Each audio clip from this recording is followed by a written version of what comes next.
আমরা হোটেল থেকে বের হয়ে আমরা যাচ্ছি বৌদ্ধ মন্দির দেখতে এবং রাবার বাগান দেখতে। এই জন্য একটা সিএনজি নিয়ে নিয়েছি। সিএনজি ভাড়া পড়েছে 700 টাকা।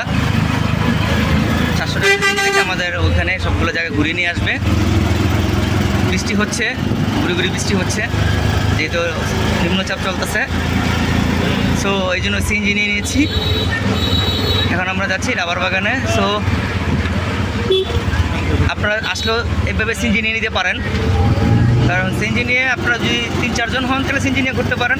তারা লিমিটেশন আছে, আপনারা এইভাবে যেতে পারেন। সো সঙ্গেই থাকবেন। ভালো লাগলে চ্যানেলটি লাইক এবং সাবস্ক্রাইব করবেন এবং বেশি বেশি শেয়ার করবেন।